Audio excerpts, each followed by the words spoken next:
Hello everyone and welcome back to Littlehenham. Today I'm going to do another Loco review and unboxing. Following on from my last video, which had a look at Hornby's K1, today we're going to be looking at the much eagerly awaited and early arrived Class J15 Loco.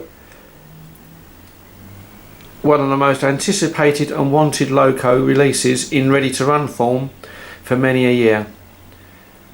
The particular one we're going to be looking at today is the Loco in the L.N.E.R livery.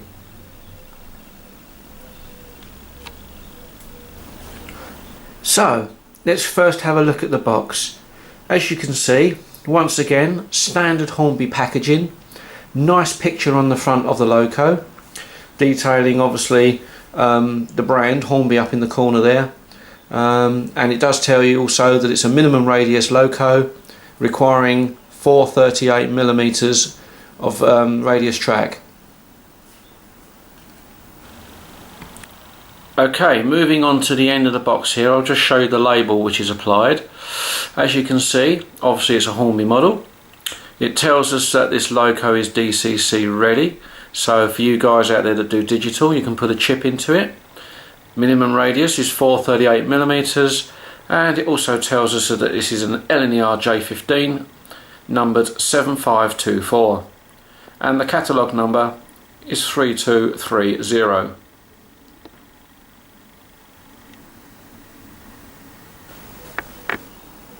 To the rear of the box, once again Hornby has given us a nice lot of detail and a brief history of the class, and now down in the corner you also get a diagram of the Loco showing the front, the rear, the top and the side, which I think is quite a nice touch. And I don't know if you can see it on the video there, but in the drawing it gives you all the dimensions of the Loco as well. That's quite nice. This is a drawing, by the way, of I'm not sure if it's actually from the original drawings when the Locos were built, or these are the drawings from when Hornby actually designed their model of the J15. But even so, on the back of the box here you do get a nice lot of detail. It tells you such things as the class first entered service in 1883. During the Great War, 43 of the class were sent to France and Belgium for the First World War. All kinds of stuff like that.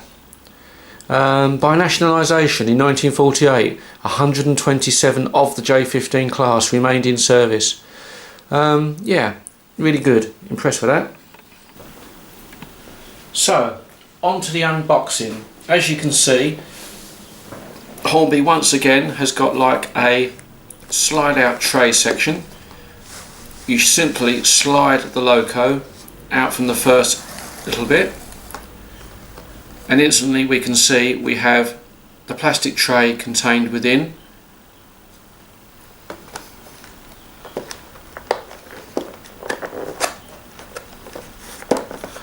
Sometimes this can be a little bit tight to get out. I did try to get this one out earlier and it was very tight, but I've tried to ease it out partially so that so it makes it easier for the film. Right, let's put that one there for a minute. Now the Loco is once again contained within a two-part plastic box, and within the box that fits into, as you can see, we have a nice detailing sheet giving you running hints as to the Loco, how long to run it in for. It tells you in there about how to remove the body and any replacement parts that you may need. And then on the back, some safety notes and a diagram of the Loco, of where you can fit your brake rigging, etc. So again, standard Hornby practice, you get the detailing sheet inside.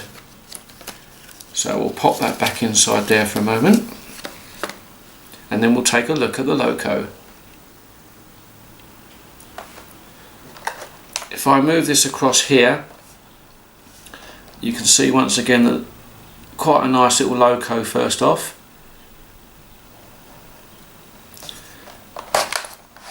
you slide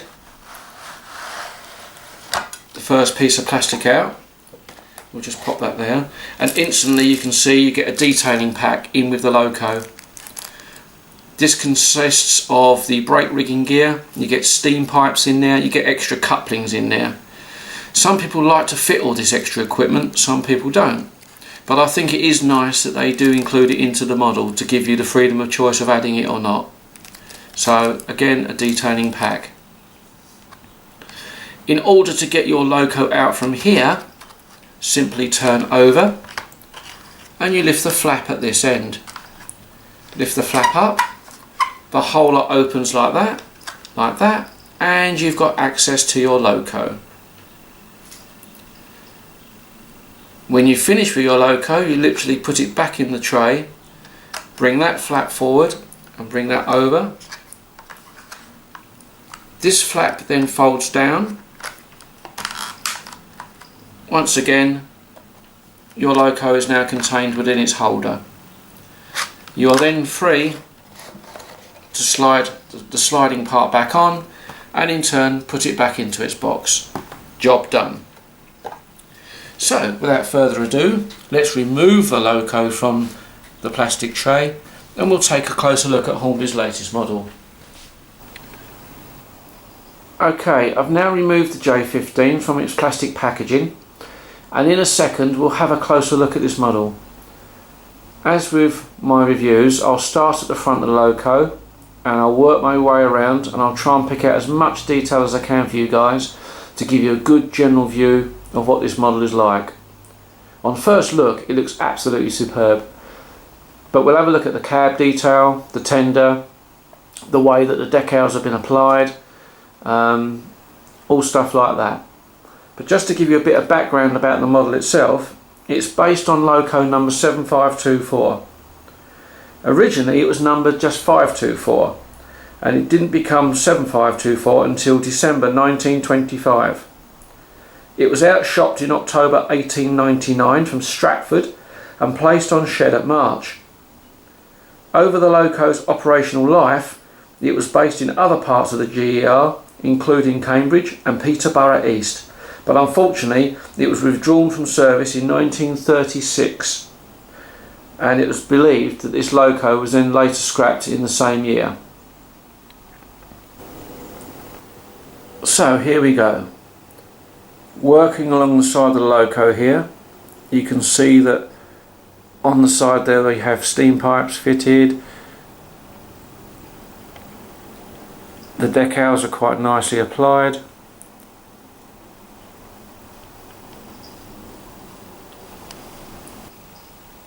I think Hornby's done quite a nice little job on this in getting the shape right as well. I mean, I love this stovepipe chimney.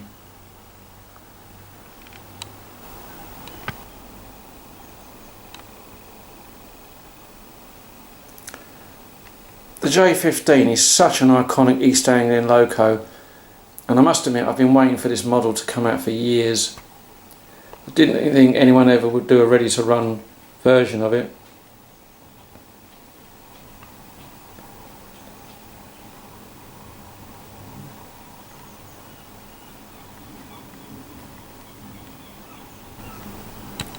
Okay, starting at the front, you can see that on the buffer beam here the number has been applied. Very nicely done, very legible. The printing is excellent. Along the front of the buffer beam on the top there you have the lamp brackets, and again the locking mechanism for the smoke box door has been done very nicely. Another very fine detail is the little bracket at the top here, and I must admit that's just screaming for a Cambridge University Railway Club headboard to be put on there. I've got so many pictures of class E4s and J15s with Cambridge University Railway Club headboards on. I might have to see if I can get Shawplan to make me one, put that on there. But again, that is a really nice little detail. It's been exquisitely made and applied, and as you can see there, it's just lovely. But look at the shape of this boiler. Hornby, I think, has just done such a good job on getting this shape right.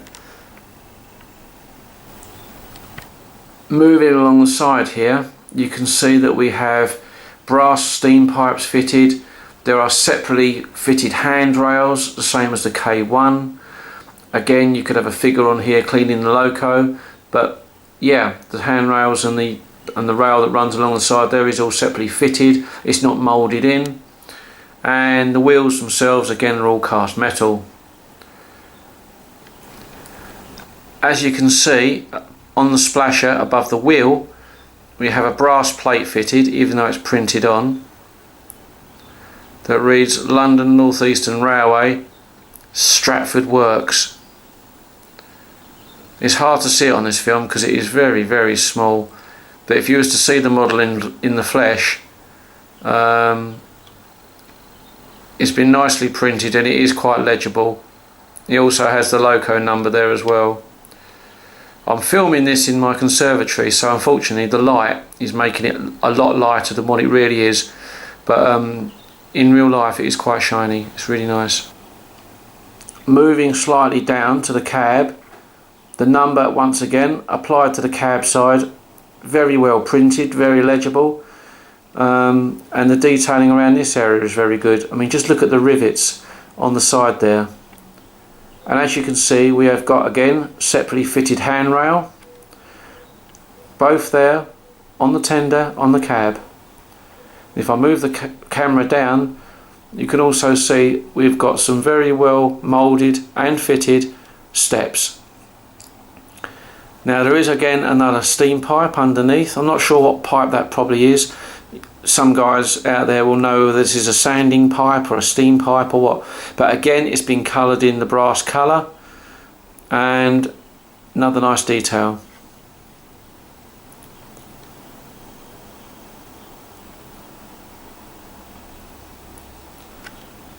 Moving to the tender, you can see that all the brake leaves are there.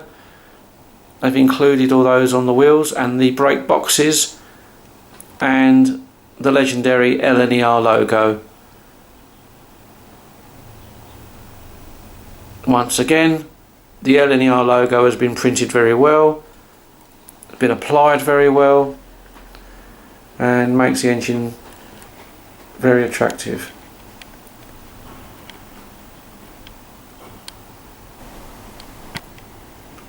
Moving on to the rear of the tender, once again we have separately fitted handrails there. The lamp brackets are all in place. On my model the coupling has already been fitted, but there is a spare coupling if you want to put one on the front. And obviously there's the hole there to put the steam pipe in, all the extra details. We have cast metal buffers, and moving up again, the shape of the tender is really nice. They've got that nice little lip where the top of the tender just bends over slightly. They've got the shape of it is really nice, and as you can see, yeah, there is indeed a gap between the handrail and the tender, so again they're not moulded in. They are done really nicely.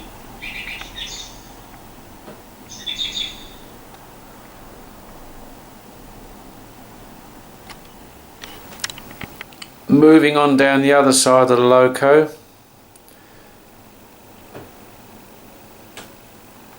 you can see here that I believe that's the reversing lever, the reversing rod. This has also been put in. That is actually been cast really well. And moving down, you can see that it does actually protrude, or it does actually go down there to the wheels. Again, all the brakes are there, the brake blocks. There's pipe work underneath, all moulded in. And also obviously on this side you have the metal, you've got the pipe, the brass pipe there, and you've got some really nice moulded steps.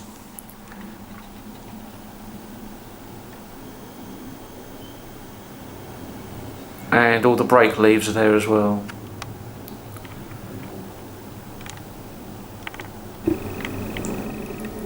Moving across the top of the loco,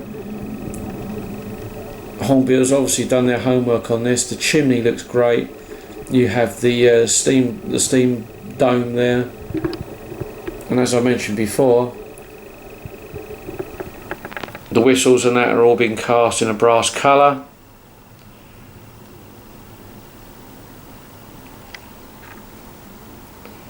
You have the cab roof. Didn't realise J15s did not have an opening section on the roof, but just looking at the J15 in general, they're quite an open cab. In the tender itself, we have the standard issue pre-moulded coal. At the moment, I've tried to get this coal out, and I'm not even sure if this is removable. I'll have another go later, but at first look, it looks like this coal is not removable. I may be wrong, and it might just be tight in the tender. But if not, I'm going to just have to cover this up with real coal. At the back there, you've got the water filler lid. Again, this has been cast quite nicely. It's got the hinge section there. But in general, again, they've got the shape of the tender right. Even down to the boxes which are on there.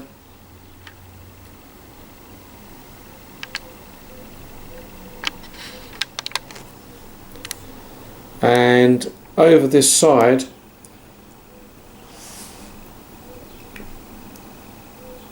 we've got like a little recess there. Now I take it that's where all the fire irons went, the crew's fire irons. Again, Hornby do a detailing pack. So once this loco would be weathered, it'd look really good, but you could add details in like fire irons, shovels, pokers, stuff like that, and put them in this little recess here. You could really bring this loco to life. And with the extra detailing you could do on it, like the weathering, you could really make it look something. Okay, moving on to the cab itself. Well, I mean, what can you say? Look at what Hornby's done here. Look at the detail in here, man. I mean, it's really quite exquisite. You've got the water gauge there. You've got the now I'm not sure if that red wheel is a brake wheel or the reversing wheel. I must admit, I'm not that technical. I love steam locos, but to be honest, I don't know what all the parts are. But for you guys out there that perhaps even drive steam locos on preserved railways, you'll know what all these bits are. But the fact is that Hornby have moulded all these and fitted them. And again, all you've got to do is add a crew into here and it's going to look amazing. You know, I mean, the detail is absolutely exquisite. It's brilliant. Okay, I know we're all paying a lot of money for our locos now. I've said this before, not everyone agrees, but I don't know, I think the price does justify it. I mean, this is just a gorgeous little loco, and it's little details like this that just bring it to life. Yeah, Hornby has just done an amazing job on this. If I try and bring the camera around a little bit here, you can see that Hornby again have moulded all the brake lever there, and above the brake lever there's a box. I'm not sure what the box is, but yeah, it's all here, man.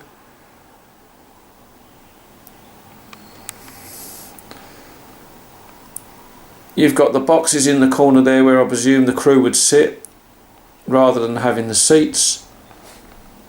That has all been moulded as well. And if we look into the rear of the tender there, you can even see that you've got the space there where the coal would fall through onto the footplate floor. So let's just move the camera around and we'll see if we can get a better shot of that. Okay, there we go. Yep, they've moulded the hole in there, so you've got the coal spilling through. When the loco is running, presumably you could have a figure with a shovel in there. But even when the loco, I mean, I've got this slightly tilted, the loco, in a bent fashion so you can see inside. But there is quite a gap between the tender and the cab floor. So if you put a figure there, there could be some gap between him and the coal. But hey ho, it doesn't matter. Another shot there of the brake lever.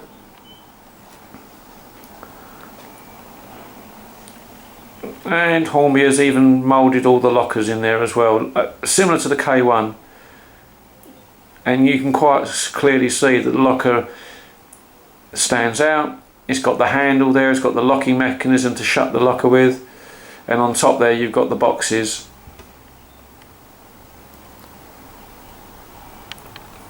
Moving slightly down, you can see that Hornby has moulded all the riveting on the rear of the tender. Again, another nice little touch. Once that's weathered with a bit of rust or whatever, bit of coal dust, it will really make it stand out.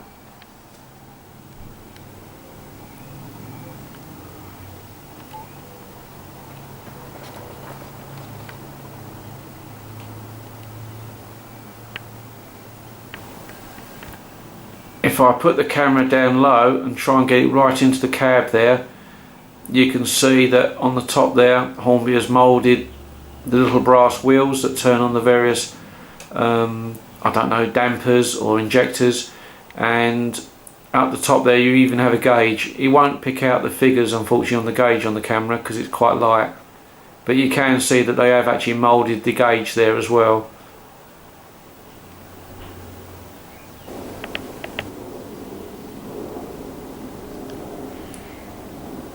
Moving the camera again slightly, you can see that they've moulded the firebox door. It has riveting in there. You can instantly see what it is meant to be, and you can tell that, you know, they've got it quite good. Hornby have done a lot of work in getting this loco right. I think it was an important model for them. As we all know, 00 gauge model railways have had some problems over the last few months. There's been supply issues and other factors, and yeah, it looks like Hornby's coming back with a vengeance. I mean, their K1 is superb, and now it looks like that Hornby are now starting to produce some models which are going to put Hornby back up on top again. This is brilliant. The next loco to come out from Hornby, I believe, East Anglian wise, will be the Claude Hamilton. So once again, there will be some Claude Hamiltons coming to Littlehenham, and I shall be reviewing the Claude Hamilton when that one comes out. And from what I hear, that ain't going to be too long in the future. Hornby are trying to catch up on some of their stuff. But anyway, here we go. You can now see the cab, so that gives you an idea of what the cab is like. So we've had a detailed look at the front, the top, back of the tender, and I've shown you some of the cab. So I shall now flip the loco over and we'll have a look on the underneath. Okay, the underneath the loco, again, not too much detail under here, but you can put your brake rigging on that you've got in your extras pack. Cast metal wheels, and once again the loco is pretty much fixed together permanently. You can see that the screw there is adjustable for you guys that want close coupling. If you've got nice radius track, you can make this a close coupled loco, and you can make the loco look more prototypical.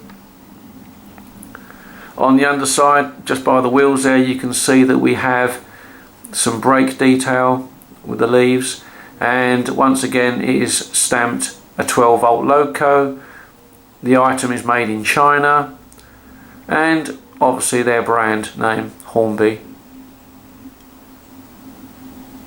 Apart from that, there's not too much else underneath here.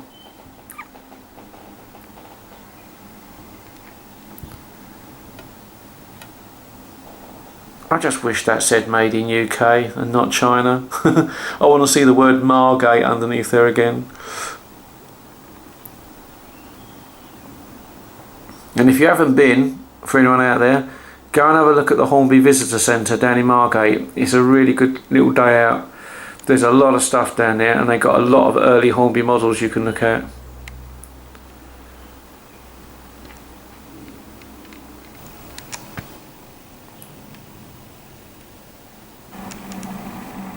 Okay, as you can see, the gap between the cab and the tender is such. If you do close coupling, you can then bring this in a lot closer. Because of the way my track is, I tend to leave it like this. But if you put a figure in there, shoveling coal, you might be able to just put him on the edge there and get a realistic look. If not, even so, a crew in this cab will really bring it to life. Okay, so this is my J15. As you can see, this is the L.N.E.R variant. I am lucky enough to actually own the other two as well.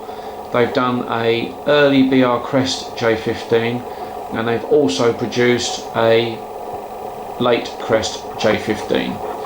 I only chose this particular model because it's the first one I've picked up and it's in the earliest livery. I understand that next year there is a possibility that Hornby are going to release another J15.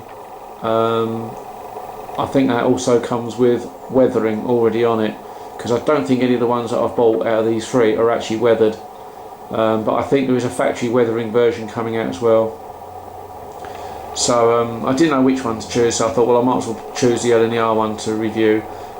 All the other locos I think are pretty much the same in detail, but generally I think Hornby has got this right with this loco. It looks what it is, the shape is good, the detailing is brilliant, the printing on the side is great, the cab detail is absolutely exquisite.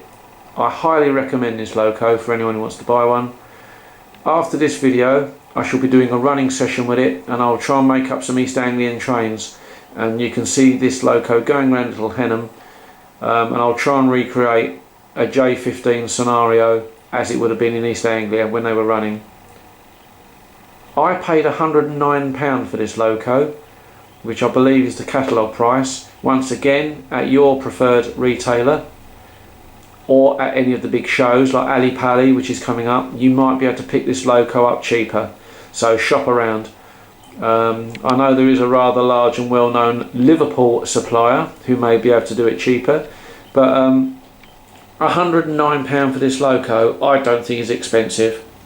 I've paid more than that for a tank loco.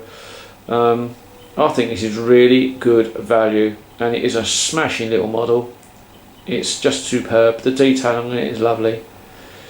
I hope that this review has been helpful to you, and that it will help you make an informed choice whether you'd want to buy one of these or not.